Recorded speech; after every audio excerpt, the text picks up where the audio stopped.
استعد دافع عن أرضك ووطنك.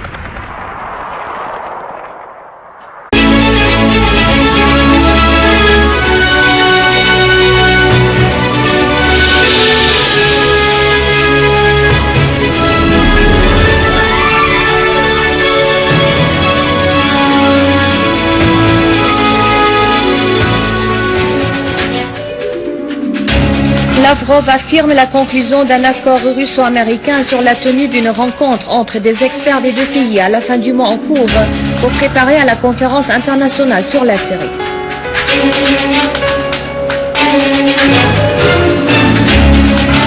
L'armée arabe syrienne rétablit la stabilité dans différentes régions et poursuit la traque du terrorisme.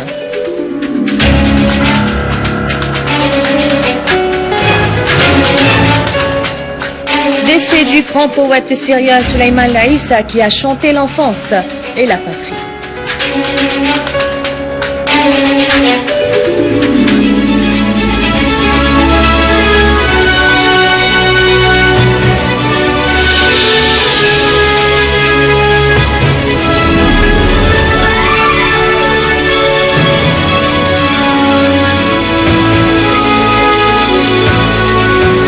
Bonsoir, le ministre russe des Affaires étrangères Sergei Lavrov a souligné que les deux parties russes et américaines ont le même objectif en ce qui concerne la crise en Syrie, affirmant la nécessité de tenir la conférence de Genève 2. Lors d'une rencontre tenue à Washington entre les ministres des Affaires étrangères et de la Défense des deux pays, Lavrov a souligné que les deux parties affirment la nécessité de tenir la conférence de Genève 2 et d'exécuter les décisions du G8. Appelant à unifier les efforts du gouvernement et de l'opposition pour éradiquer le terrorisme et expulser les terroristes de la Syrie. Par ailleurs, Lavrov a souligné que son pays s'est convenu avec la partie américaine de tenir une rencontre commune à la fin du mois en cours au niveau des experts pour examiner les préparatifs à la conférence internationale sur la Syrie prévue à Genève.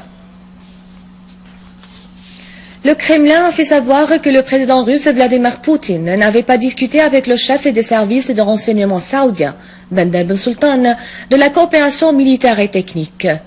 Commentant les nouvelles véhiculées sur la conclusion par des deux parties d'une grande transaction d'achat d'armes contre le changement par la Russie de ses positions vis-à-vis de la crise en Syrie, le conseiller diplomatique du président russe, Yuri Ushagov, a indiqué que les deux parties n'avaient pas passé en revue des questions relatives au développement des relations militaires et techniques. Selon Ushagov, les entretiens entre les deux parties russes et saoudiennes ont porté sur les raisons des positions prises par les deux pays vis-à-vis de la crise en Syrie.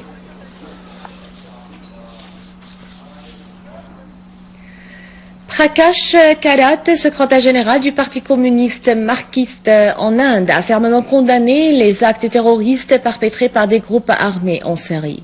Il a insisté sur la solidarité du peuple indien avec le peuple syrien dans son épreuve et le soutien de son pays à la Syrie.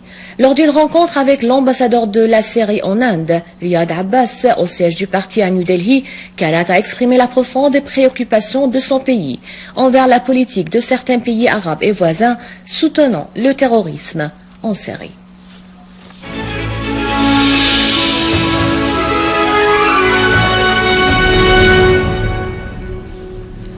À Idlib, les unités des forces de l'armée arabe syrienne ont poursuivi la traque des groupes terroristes qui tentaient d'agresser l'un des points de contrôle militaire dans la région de Ariha, faisant grand nombre de tués et de blessés parmi les terroristes. Par ailleurs, des unités de l'armée ont ciblé des repères et des rassemblements des terroristes du Front Nosra dans les villages et les localités de Idlib, tuant des dizaines de terroristes et saisissant de grandes quantités d'armes, des munitions et d'explosifs. Et dans la banlieue de l'attaqué, les forces armées syriennes ont détruit un entrepôt d'armes et de roquettes. Parmi les armes détruites figurent des roquettes Stinger de fabrication américaine, des roquettes Grad, des dizaines de mitrailleuses lourdes et un canon de 23 mm. Une source militaire a déclaré que de nombreux terroristes ont été tués et d'autres blessés dans les villages de Selma, Sheikh Nabhan, Hambouchia, Al-Dirra, Wadi Shikhan, Ain el-Jawzi. Parmi les terroristes tués figure Abu Anas al-Kuwaiti. Et à Daraa et sa banlieue, les unités de l'armée arabe syrienne ont liquidé grand nombre de terroristes et détruit plusieurs repères des groupes terroristes, y compris les armes et les munitions. Des unités de l'armée ont en outre saisi 30 mines anti-chars à Jbeili, à Daraa al-Balad et à Tel Shhab, Tbenna, Jemla, Til, Nawa, Jbeili, Imkhel et Hith dans la banlieue de Daraa.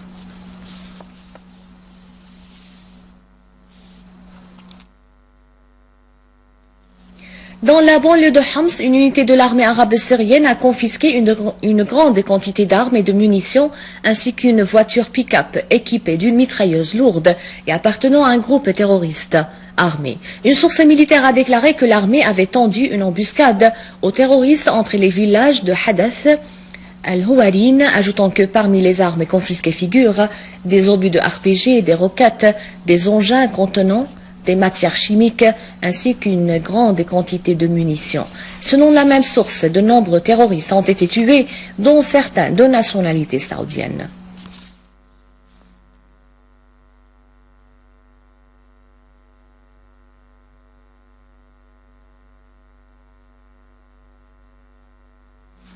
À Alep, une unité de l'armée arabe syrienne a déjoué hier une tentative de faire exploser une voiture bourrée de 300 kg d'explosifs à proximité de l'association des ingénieurs dans le quartier de Halab el-Jadida, dans la ville d'Alep. Plus tôt dans la journée, l'armée avait fait sauter ou avorter une autre tentative des terroristes de faire sauter une voiture piégée près de l'école As'ad Aqil dans le même quartier. Dans la banlieue d'Alep, plusieurs terroristes ont été tués ou blessés alors qu'ils tentaient de piéger une voiture à Kfar Hamra. À l'occasion de Eid al-Fitr, des membres de l'association La Syrie et ma dignité ont rendu visite aux soldats blessés à l'hôpital militaire de Youssef el-Azmi à Damas et leur ont offert des cadeaux symboliques en signe d'appréciation de leur sacrifice. Les blessés ont affirmé leur optimisme, que la victoire est proche et ont réitéré leur détermination à retourner dans la champ de bataille le plus vite possible pour continuer de défendre la partie. Le président du Parti populaire républicain turc d'opposition, Kemal Kılıçdaroğlu, Ihsan Oglu, a fait porter au Premier ministre Recep Tayyip Erdogan, chef du Parti de la Justice et du Développement, la responsabilité des assassinats, des crimes et du sang qui coule sur le territoire syrien. Ihsan Oglu a précisé que la politique du gouvernement Erdogan envers la Syrie est criminelle et dangereuse, et ceci depuis le début de la crise. Ihsan Oglu a déclaré dans un communiqué de presse dans la ville de Tancheli, à l'est du pays, que la politique du gouvernement Erdogan constitue désormais une menace de la sécurité nationale de la Turquie, appelant à abandonner cette politique qui a détruit la Syrie. D'autre part, la Commission des droits de l'homme turque a accusé le gouvernement Erdogan de fournir toutes sortes de soutien financier et militaire aux groupes terroristes en Syrie, en particulier au Front Nasra affilié à Al-Qaïda. Le rapport a cité les témoignages des habitants des villes turques de Gilan Binar et Akja Kalat, frontalières des villes syriennes de Ras El Ain et Tel Abyad, concernant l'acheminement d'équipements et d'armes aux groupes terroristes à l'intérieur du territoire syrien. Les camions reviennent en Turquie chargés de blessés et des corps. La Commission des droits de l'homme a confirmé que le soutien du gouvernement Erdogan aux terroristes en Syrie constitue une menace pour la Turquie, en plus des risques pour la Syrie.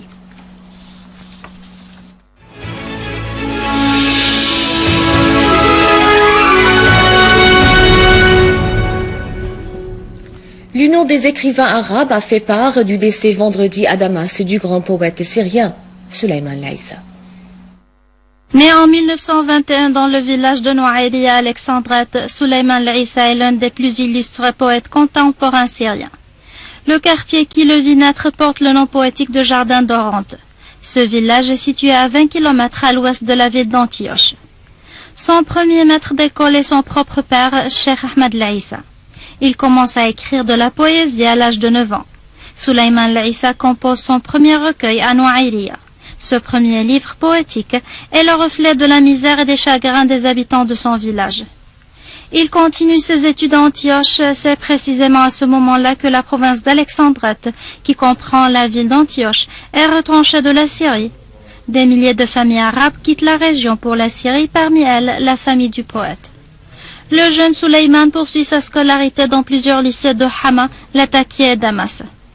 En 1947, Souleymane l'Issa se rend à Bagdad, où il entre comme étudiant à l'école normale supérieure.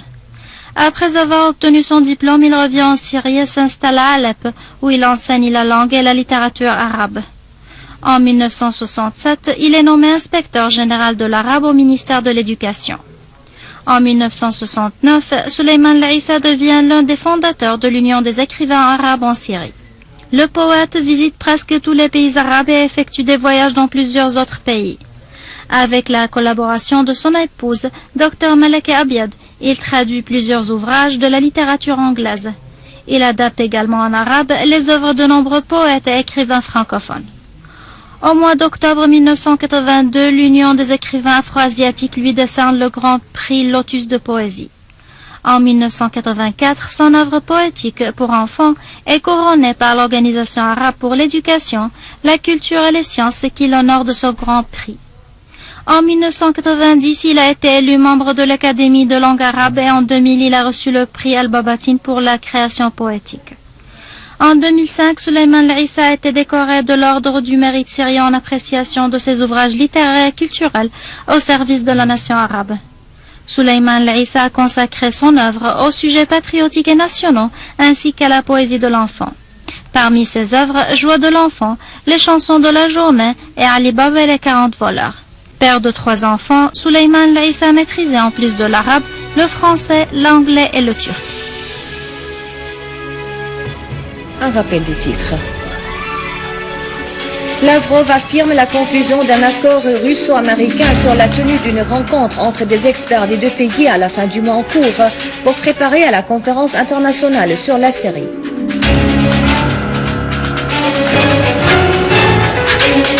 L'armée arabe syrienne rétablit la stabilité dans différentes régions et poursuit la traque des terroristes.